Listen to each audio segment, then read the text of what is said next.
Le ultimissime su Inter-Empoli con l'Inter che fa il suo debutto in questa Coppa Italia, gli ottavi di finale. Un rapido aggiornamento di calciomercato perché ci sono alcune notizie da commentare, ci sono alcune riflessioni che vorrei fare insieme a voi per sapere che cosa ne pensate anche voi su queste notizie che stanno spuntando. Amiche e amici interisti, amiche e amici di Passione Inter, innanzitutto ben ritrovati in questo nuovo episodio in cui anche oggi facciamo un punto della situazione con le principali notizie del momento. Prima di partire volevo segnalarvi una novità perché nella sezione abbonati del canale YouTube e anche nel club di Passione Inter abbiamo pubblicato in queste ore la prima parte di un approfondimento speciale sul player trading, un approfondimento importante, il primo di una serie di episodi che usciranno nei prossimi giorni, nelle prossime settimane. In questa prima parte abbiamo parlato con un esperto che ci ha spiegato che cos'è il player trading, come funziona, poi da questo contenuto usciranno anche altri approfondimenti già nelle prossime ore e non solo, entreremo sempre più nel vivo, sempre più dentro il mondo Inter, diciamo così. Quindi mi raccomando, se siete abbonati, andate subito a recuperare questo contenuto, altrimenti potete abbonarvi qui sotto cliccando sul tastino abbonati, potete entrare a far parte della nostra community, sostenere il nostro progetto ed avere accesso anche a questi contenuti. Ripeto, poi nei prossimi giorni usciranno anche altri contenuti con degli approfondimenti curati dalla nostra redazione e non solo, mi raccomando.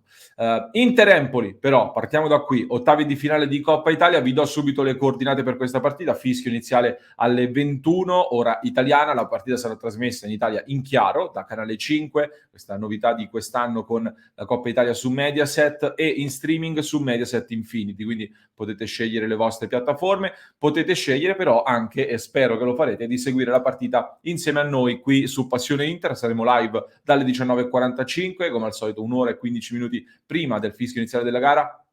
Daremo in diretta le formazioni ufficiali del match, seguiremo tutto il pre-partita, la cronaca della gara e poi ovviamente il post partita sperando di commentare una bella vittoria per non perdere l'abitudine e per fare strada in questa competizione ovviamente importante alla quale sicuramente teniamo perché una volta conquistata la Supercoppa italiana dobbiamo continuare a vincere sperando anche in tanti stanno parlando di tripletino, questo triplete italiano, ecco. Non andiamo troppo avanti però con l'immaginazione, concentriamoci sulla partita di oggi. Per l'Inter si preannuncia un turnover molto molto importante con una formazione praticamente ribaltata da parte di mister Simone Inzaghi che deve fare chiaramente dei ragionamenti in vista anche della gara contro il Venezia che sarà una gara molto molto importante alla luce anche del fatto che il Milan sull'altro campo affronterà la Juventus. Ci sono ancora dei dubbi da sciogliere nel momento in cui stiamo registrando, per il momento però sembra che in porta possa trovare finalmente spazio Radu e sono veramente curioso di vederlo all'opera finalmente il secondo portiere che con Andanovic davanti ovviamente sta trovando molto poco spazio. Davanti a Radu, difesa ridisegnata con D'Ambrosio, Ranocchia e Di Marco. A centrocampo Dumfries a destra, Darmian dovrebbe giocare a sinistra con Vesino, Vidal e Gagliardini in mezzo. In attacco spazio a Lautaro Martinez e Correa. Questo al momento è la probabile formazione. Vi dicevo di alcuni dubbi da sciogliere, in particolare la presenza di Bastoni o meno, nel senso che Bastoni va tenuto in ballottaggio, potrebbe all'ultimo anche partire titolare. Cosa comporterebbe la presenza di Bastoni dal primo minuto? L'avanzamento di Di Marco sull'esterno di sinistra con Darmian che andrebbe inizialmente dalla panchina. Soprattutto il ballottaggio ancora più in bilico, diciamo così, in questo momento è quello tra Vesino e Cialanoglu. Entrambi si contendono il posto da titolare in questa gara. In ogni caso sembra quindi abbastanza scontato il turno di riposo per alcune colonne importanti di questa squadra, da Skriniar a De Vrij, Barella, soprattutto Perisic che merita un po' di riposo anche lui. Mancherà Marcelo Brozovic che è squalificato e questa è sicuramente l'assenza più importante da registrare. Con grande curiosità vogliamo vedere anche un Inter come agisce, come gioca un Inter senza Brozovic dal primo minuto, consapevoli del fatto che Brozovic fin qui è sempre partito da titolare, solitamente poi le ha anche concluse quasi tutte le gare, in alcuni casi è stato sostituito. Quando è stato sostituito Barella è passato a giocare davanti la difesa. Oggi che anche Barella va in panchina toccherà ad Arturo Vidal oppure a Gagliardini andare a occupare lo spazio di Marcelo Brozovic, chiaramente con delle caratteristiche differenti e per questo ovviamente mi aspetto un Inter probabilmente diversa dal solito dal punto di vista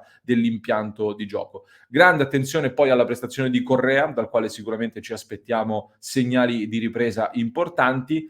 Occhio all'Empoli dall'altra parte, l'Empoli che in questo momento, l'abbiamo detto tante volte, probabilmente è la sorpresa principale di questo campionato, una squadra che gioca bene, sta facendo emergere tanti giocatori interessanti, da Vicario, il portiere Bairami, Ricci, il nostro Pinamonti che sta facendo benissimo e dovrebbe partire dalla panchina.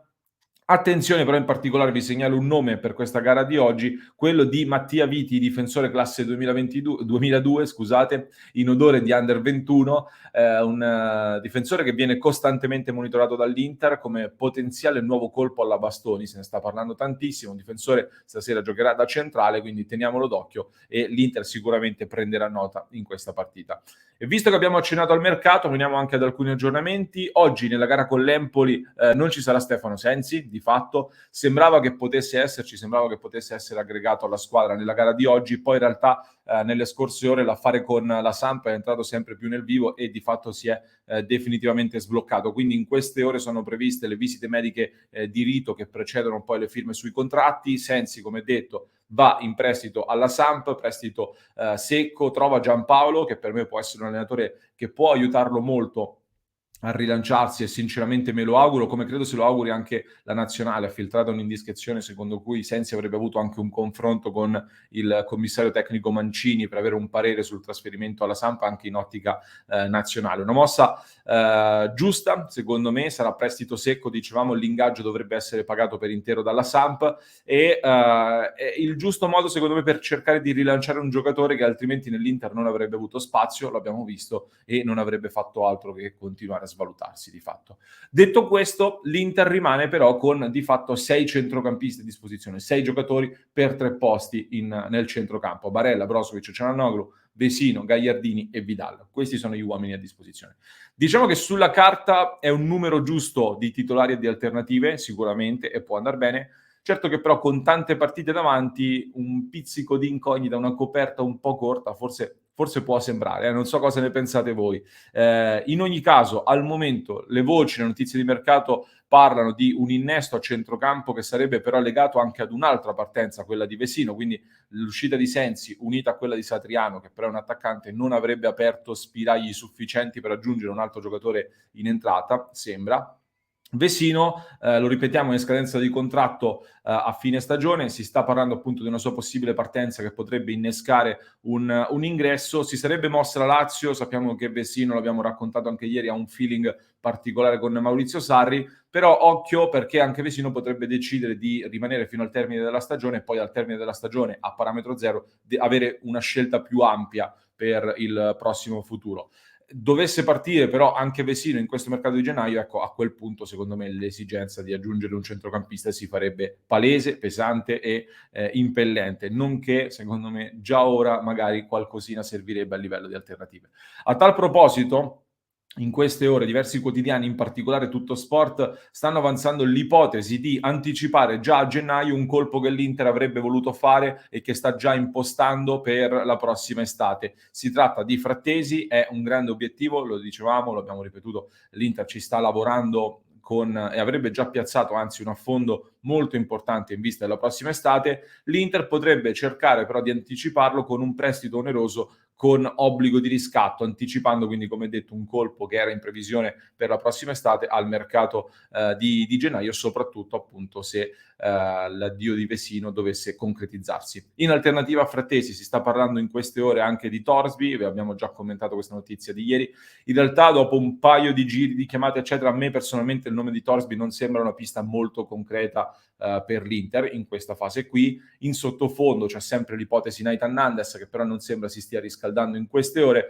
Queste quindi sono un po' le notizie principali del momento, anche per quanto riguarda il mercato. Abbiamo fatto un punto della situazione rapido per tenervi come al solito sempre aggiornati. Ora vi lascio però ai contenuti sul player trading che trovate nella sezione abbonati del nostro canale. Poi ci rivediamo dalle 19:45 in diretta con la nostra live lunghissima, le nostre solite 4 o 5 ore di diretta insieme. Iscrivetevi subito al canale, tra l'altro abbiamo raggiunto i 31.000 iscritti, quindi vi ringrazio anche per questo nuovo traguardo, cerchiamo di crescere sempre di più tutti insieme.